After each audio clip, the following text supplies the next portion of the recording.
Hey everyone, let's talk about using the Samsung S22 Ultra here in 2025. So yes, this is still a very good phone.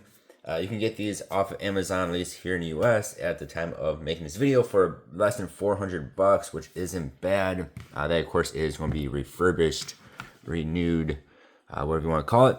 So this is a big phone. This is a heavy phone. It weighs somewhere around 230 grams, 6.8-inch display. And this display is very, very nice. Get into that a bit later, but this display is beautiful. I actually really like this display. One thing I know people don't like about this phone is going to be the battery life. For me, as a pretty light user, I've had no issues with it whatsoever. But if you are a heavy user, yes, you'll probably charge it throughout the day.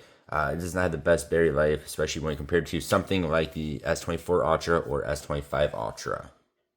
Alright, let's talk about the speed. So this has a Snapdragon 8 Gen 1 in it, at least here in the US. I know in other countries, you got a Exynos processor, which I guess was not as good. But here in the US, we get a Snapdragon 8 Gen 1, loading the Best Buy's website here. And this one has 12 gigabytes of RAM, 256 gigabytes of storage. Otherwise, you could, I believe it was 128 and 8 gigabytes of RAM. So this is, again, this is the middle child with 12 gigabytes of RAM, 256 gigabytes of storage. We'll talk about the RAM a bit later as far as keeping apps open, because it's not very good at it, even with 12 gigs of RAM. But talking about speed here, you can see this is very quick. Best Buy's website is a kind of a wonky mess as far as loading in quickly.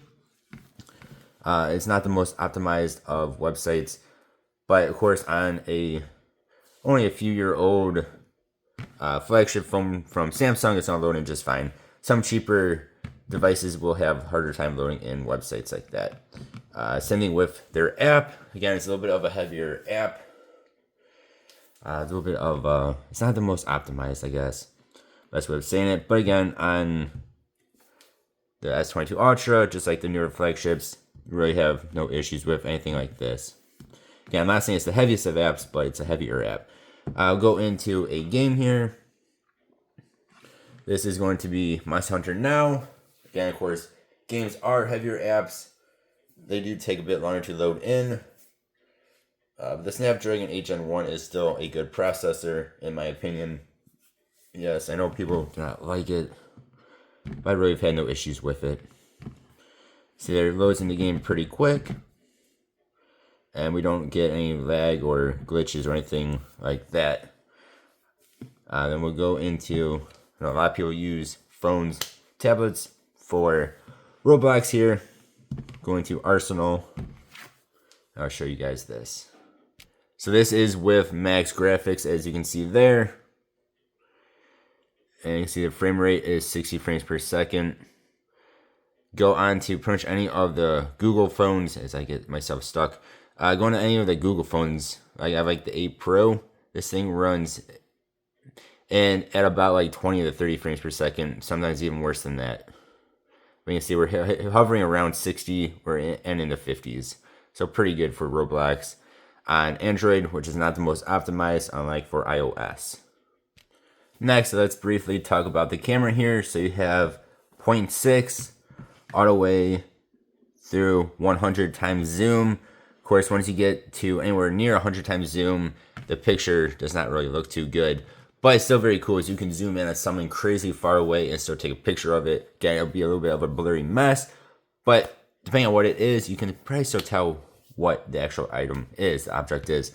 Very, very cool. Again, if you get one of the newer generations of the Ultra, it will be even more improved, but this still has a really cool feature of 100 times zoom on it. Here's a picture I just took in my dimly lit basement here. This is probably 10-15 feet away, and this is super tiny. Like, I can't even see it from where I'm standing right now.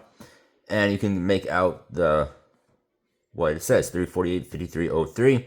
This was at about 24, 25 times zoom. So you can even zoom in farther than that. Just very cool. One thing, which maybe is kind of random, one thing I've actually used these zoom lenses for has been looking at a menu, which is kind of weird. But from like farther back in the restaurant, if you're kind of stuck in line, take out your phone, zoom in on the menu, you can actually see what's on the menu. So when you get up to the register, you can go ahead and order what you want. It's kind of a random thing, but it is pretty cool.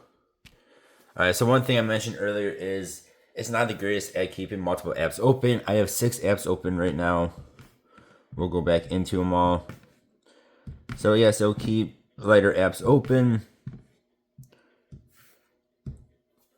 But a lot of times when you try to go into heavier apps like the games, it will actually end up reloading on you. And of course, it's not going to do it now. But like earlier today, I had 3 apps open. I had Fast Budget open. I think I had like Best Buy open and one other thing open for about 10 minutes. I was looking at one app. I went to my first app and it just reloaded. Of course, it's not going to do it here because, well, you know. But it is not the best at keeping multiple apps open. Sometimes you can only have a few apps open and it will reset all of them. Other times you can have, like this, 6 apps open and it'll be just fine. So it's kind of weird with it, but it's not the best at keeping multiple apps open. Let's talk about the quality of the display here. Again, I think this is a beautiful, beautiful display. Of course, you're not going to be able to tell that well through the camera, through YouTube, whatever. This thing is beautiful. Actually, when I got the S24 Ultra, I was using the S22 Ultra for a while after because I actually like this display better than the S24 Ultra. To me, it just looks really, really good. Yes, it is curved on the edges. Some people don't like that. Some that doesn't really bother me. The picture is just so good. Like the blacks are so black. The whites are nice and white. Colors are nice and popping. It's just an overall beautiful display. And it just looks so good. And of course, again, it is a big display, which is very nice for watching videos like on YouTube. Then let's talk about the speakers. So of course, this does have stereo speakers on it. You get them on both ends. This is just a YouTube video with some music.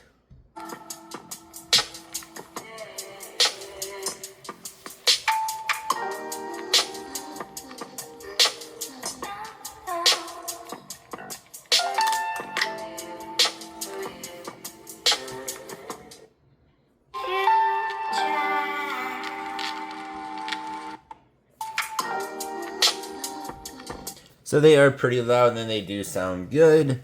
I mean, it's about on par with any other phone that is big like this. It's not bad. It's probably not the loudest of phones, but again, it is still loud and it does sound good. As far as connectivity goes, I have Verizon. I've never had really any issues with losing connection or phone call drops or not sending out text or anything like that. Sending on Wi-Fi, I've never had any issues. Again, something I have experienced on some Google phones where I'll be just on Wi-Fi and it'll just drop the Wi-Fi signal. This does not have that issue. Again, same thing with on 5G or 4G, depending on where I am. Never had any issues with it dropping signal or having any issues with sending out messages or anything like that. Overall, I still think the S22 Ultra is an excellent phone. Especially, like I said, you can get it for less than $400 on Amazon. And you might be able to find it on like Facebook Marketplace or OfferUp for cheaper than that. I think I've seen them down to around $3 to $350 even. Again, that will be in your local area. Overall, again, still a fantastic phone. Yes, it is big. Yes, it is pretty heavy. But I think it is still worth it. You guys let me know what you think, though. Thank you all for watching. Hope you have a good one. I'll see you next time. Goodbye.